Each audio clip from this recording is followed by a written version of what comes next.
अस्सलाम वालेकुम बेटा, होप सो आप सब खैरियत से होंगे। लाहौर बोर्ड 2025 ग्रुप 2 के पेपर के एमसीक्यूज़ की डिस्कशन आज हम कर रहे हैं। फर्स्ट एमसीक्यू देखें। फर्स्ट एमसीक्यू है आपके पास derivative of e power 10x। अच्छा, एमसीक्यू बनाने से पहले मेरी आप सबसे रिक्वेस्ट है कि मैंने देखा है कि आप सब लोगों ने चैनल को सब्सक्राइब नहीं किया हुआ और उसके बावजूद आप वीडियोज़ देख रहे हैं, तो काइंडली आपसे रिक्वेस्ट है कि चैनल को सब्सक्राइब लाजमी करें। तो फर्स्ट एमसीक्यू देखें, ई की पावर 10x है। ई की पावर 10x का आपने डेरिवेटिव लेना है। तो एक्सपोनेंशियल फंक्शन का जो डेरिवेटिव है वो आप सब जानते हैं कि एक्सपोनेंशियल फंक्शन का जो डेरिवेटिव है वो आपके पास एक्सपोनेंशियल फंक्शन ही होता है, और उसके बाद आपने इसकी पावर का भी डेरिवेटिव लेना होता है। तो इसकी पावर का डेरिवेटिव 10x का डेरिवेटिव आपके पास क्या होगा, सेकेंड स्क्वायर x। तो आपके पास जो राइट ऑप्शन है वो ए ऑप्शन बनती है। नेक्स्ट एमसीक्यू देखें। नेक्स्ट एमसीक्यू में आपके पास x की पावर 4 -1 ओवर एक्स स्क्वायर -1। आप देख रहे होंगे कि आपके पास ये एक फ्रैक्शन लिखी हुई है, तो आप सोच रहे होंगे कि आप इसकी इंटीग्रेशन करना शायद काफ़ी कॉम्प्लिकेटेड होगा।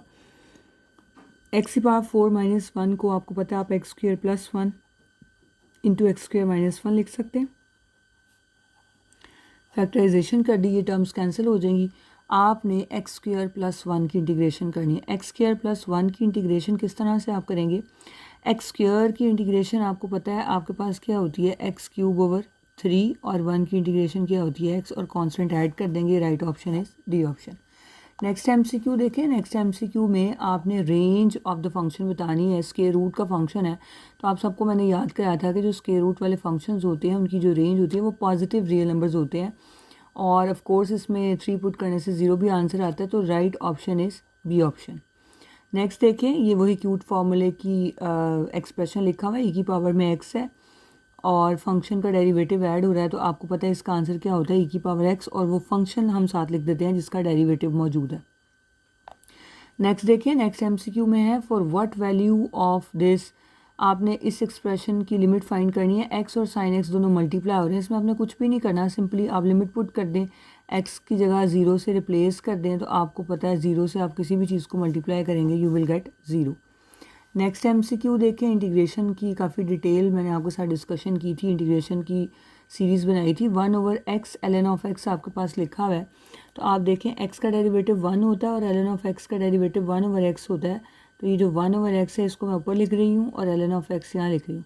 तो आप देखें नीचे ln ऑफ एक्स है, ऊपर इसका डेरिवेटिव है 1 ओवर एक्स। तो नीचे फंक्शन पड़ा हो, मैं उसका जनरल एक्सप्रेशन भी लिख देती हूँ। ऊपर डेरिवेटिव और डिनोमिनेटर में आपके पास फंक्शन है, तो ऐसे फंक्शन की जो इंटीग्रेशन है वो क्या होती है कि आप इस फंक्शन का ln ले लेते हैं। तो आपके पास फंक्शन कौन सा ln ऑफ एक्स, इस पे ln अप्लाई कर दें, C is the right option. Next MCQ देखें। नेक्स्ट एमसीक्यू में आपके पास लिखा हुआ है tan hyper inverse of x. अच्छा एक सेकेंड, थोड़ा सा मुझे लग रहा है कि लाइट का इशू है।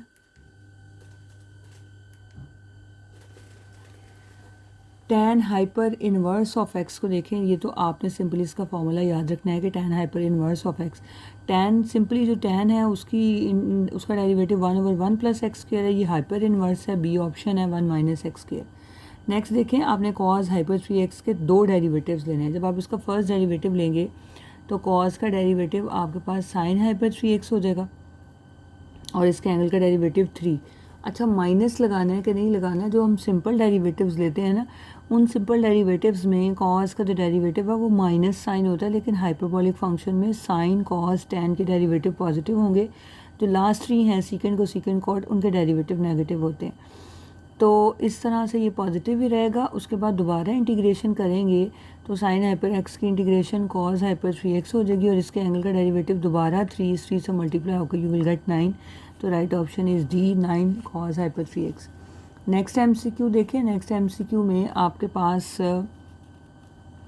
कॉस ln ऑफ एक्स है और एक्स है। देखिए जब ट्रिग्नोमेट्रिक फंक्शन आ गया कॉस, तो आपको पता है कॉस की इंटीग्रेशन जो है वो आपके पास साइन होती है। तो आप देखें आपके पास इन दोनों ऑप्शंस में से यहाँ माइनस है, तो राइट ऑप्शन तो बगैर सॉल्व किए मैंने डी लगा दी। अब कैसे लगा दिया ज़रा वो देखें। ये कॉस ln ऑफ एक्स है, ट्रिग्नोमेट्रिक फंक्शन की जब इंटीग्रेशन करनी होती है तो उसके एंगल का डेरिवेटिव आगे मौजूद होना चाहिए। तो ln ऑफ एक्स का डेरिवेटिव 1 ओवर एक्स आगे मौजूद है, तो कॉस की इंटीग्रेशन आप साइन ln ऑफ एक्स कर देंगे, और डेरिवेटिव कॉस का नेगेटिव होता है लेकिन इंटीग्रेशन उसकी पॉजिटिव होती है। नेक्स्ट एमसीक्यू है any point where function is neither increasing not decreasing. वो पॉइंट जहाँ पे फंक्शन ना इंक्रीज़ करे ना डिक्रीज़ करे उसको हम क्या कहते हैं, स्टेशनरी पॉइंट। अच्छा, इसके बारे में भी बता देती हूँ कि क्रिटिकल पॉइंट में क्या होता है, फंक्शन का डेरिवेटिव ज़ीरो हो या डज नॉट एग्जिस्ट, ठीक है। पॉइंट ऑफ इन्फ्लेक्शन में क्या होता है, सेकंड डेरिवेटिव ज़ीरो के इक्वल होता है, या आप ये कह सकते हैं कि before f dash of x, या sorry before x equals to c, function before and after जो है वो सेम रहे, यानी कि बिफोर भी इंक्रीजिंग और आफ्टर भी इंक्रीजिंग। फिजिबल पॉइंट तो आपको पता है कि कहाँ पे होता है, वो तो फर्स्ट क्वाड्रेंट में होता है। नेक्स्ट एमसीक्यू देखें। नेक्स्ट एमसीक्यू है आपके पास एक्सिस ऑफ पैराबोला। इस पैराबोला का एक्सिस बताना है, तो आप सबसे पहले इस पैराबोला को गौर करें तो ये पैराबोला की फोर्थ वाली काइंड है। तो फोर्थ वाली काइंड का जो पैराबोला है, फोर्थ काइंड के पैराबोला का जो एक्सिस होता है वो ये वाला एक्सिस है, वाई एक्सिस। और वाई एक्सिस की इक्वेशन बेटा आपके पास क्या होती है, x equals to 0। The general equation, आपने एक तो जनरल इक्वेशन बतानी है, स्ट्रेट लाइन की बतानी है, दो वेरिएबल्स में बतानी है। तो general equation of straight line linear equation होती है a x plus b y plus c equals to 0। Next MCQ देखें। नेक्स्ट एमसीक्यू में if a and b have positive directions, अगर ए और बी सॉरी ऑपोजिट डायरेक्शंस में हैं, तो आपको पता है जब वेक्टर ऑपोजिट डायरेक्शन में होते हैं तो उसके साथ माइनस आता है। तो अगर आप देखें एक वेक्टर इस डायरेक्शन में, एक वेक्टर इस डायरेक्शन में है, तो ऑपोजिट वेक्टर के दरमियान में जो एंगल है वो आपको पता है थीटा जो है वो पाई होगा। तो कॉस पाई की वैल्यू आपके पास क्या होती है, -1। तो ए डॉट बी जो है वो माइनस ए बी के इक्वल आएगा, क्योंकि ए डॉट बी का फॉर्मूला क्या होता है, a b cos of theta. तो थीटा अगर आपके पास पाई है तो वो माइनस से बी आ जाएगा। नेक्स्ट देखें equation of latus rectum of the parabola. Again देखें पैराबोला में से एमसीक्यू रिपीट हुआ है। पैराबोला का लैटिव स्पेक्ट्रम बताना है, भी पैराबोला की थर्ड काइंड है। मैं थर्ड काइंड का पैराबोला बता रही हूँ, ये थर्ड काइंड का पैराबोला है, क्योंकि x square equals to 4 y है। तो लैटिव स्पेक्ट्रम ना फोकस में से गुजरने वाली लाइन है, तो इसका फोकस जो है वो 0 a पे बनता है। तो आपको पता है यहाँ पे y किसके इक्वल है, a के। तो यहाँ पे आपके पास इसकी इक्वेशन बनेगी लैटिव स्पेक्ट्रम की, y is equals to a। देखें इसके डायरेक्ट्रिक्स की इक्वेशन अगर पूछी जाए तो वो y is equals to -a है। अगर इसका एक्सिस पूछा जाए तो वो x इक्वल्स टू 0 है। नेक्स्ट देखें, u is a vector then u dot i भी 0 है, j के साथ डॉट भी 0 है, k के साथ। ऐसा कौन सा वेक्टर है जिसकी सबके साथ डॉट जो है वो 0 आ रही है, तो आप सब जानते हैं नल वेक्टर है। यूनिट वेक्टर की डेफिनेशन रिपीट कर देती हूँ, ऐसा वेक्टर जिसका मैग्नीट्यूड 1 हो वो यूनिट वेक्टर होता है। उसके बाद देखें the point lies the line, ये पॉइंट इस लाइन के कहाँ लाई कर रहा है। सबसे पहले तो आपने देखना है कि क्या इसका y का जो कॉफिशेंट है क्या वो पॉजिटिव है, यस दिस इज़ पॉजिटिव। अब आप पॉइंट को पुट कर दें, 2 into -2, 5 into 4 -3, you will get -4 plus 20 -3, 20 - 4 is 16, 16 - 3 is 13, 13 is greater than 0। सो अगर पॉजिटिव आंसर आएगा ना तो पॉइंट जो है वो आपका लाइन, अच्छा देखिए इसका साइन और इसका साइन, बी आपके पास 5 है, बी भी पॉजिटिव है और आंसर का साइन भी पॉजिटिव है। दोनों का साइन जब सेम हो तो आपका जो पॉइंट है वो अबव लाई करेगा, अगर साइन ऑपोजिट होते तो वो बिलो होता। x equals to 0 is the solution of the inequality. ये किस इनइक्वालिटी का सोल्यूशन है, आप इसको उसमें पुट करें, यहाँ 0 पुट करें, 1 is greater than 0, this is the right option. Next देखें आपके पास u एक वेक्टर दिया हुआ है 3i - a + 2k, और उसको कंपोनेंट्स फॉर्म में लिखा है, यानी कि इस वेक्टर के एलिमेंट्स लिख दिए हैं 3 - 1 और 2 स्क्वायर ब्रैकेट डाल के। उसने कहा क्या ये डायरेक्शन को साइंस है, डायरेक्शन को साइंस। तो इसके कैसे निकलेंगे कि आप इस वेक्टर को इसके मैग्नीट्यूड पे डिवाइड करेंगे, इसका मैग्नीट्यूड 3 का स्क्वायर 9, 16 + 1 करें तो आपको बस √26 बनता है। तो डायरेक्शन को साइंस तो नहीं है।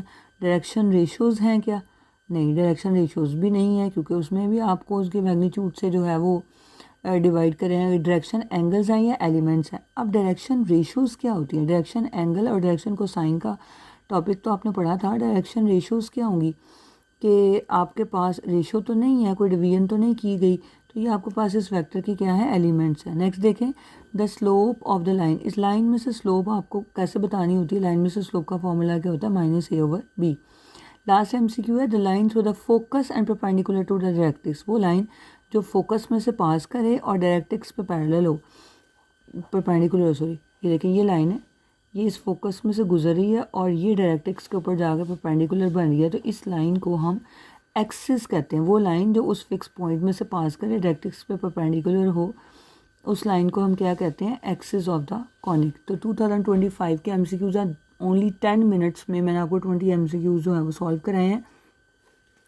अगर आप कहते हैं तो मैं आपके साथ इसका पेपर का सब्जेक्टिव पेपर भी डिस्कस कर लेती हूँ। सब्जेक्टिव पेपर में ना जो चीज़ मेरे डिस्कस करने वाली है वो मैं इसके लॉन्ग क्वेश्चन डिस्कस करना चाहूँगी कि आप इसके लॉन्ग क्वेश्चन देखें। आपका ये लॉन्ग क्वेश्चन एक्सरसाइज 1.5 में से है और साथ में आपके पास चैप्टर 2 के फर्स्ट हाफ में से 2.4 में से, ये 1.4 में से है और ये 2.4 में से क्वेश्चन है, तो ये बहुत ईजी पार्ट है।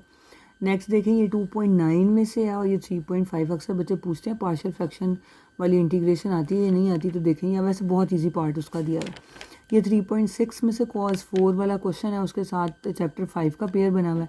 नेक्स्ट देखें जॉइंट इक्वेशन फाइंड करनी है, ये 4.5 का क्वेश्चन है और उसके साथ 6.1 का क्वेश्चन आ गया सर्कल का, कि तीनों पॉइंट्स में से पास करा सर्कल। नेक्स्ट देखें ये आपका चैप्टर 7.4 में से साइन वाला क्वेश्चन है और लास्ट जो है वो आपके पास 6.4 में से क्वेश्चन आया। तो अगर आप कॉनिक सेक्शन देखें तो 6.1 और 4 पहले हाफ में से ही 2 लॉन्ग क्वेश्चन उसने बना दिए हुए हैं। Thank you so much, best of luck. Kindly channel को सब्सक्राइब ज़रूर करिएगा। अगर आप कहेंगे तो गुजरांवाला बोर्ड के भी सारे पेपर्स मैं आपके साथ डिस्कस कर दूँगी। Thank you so much.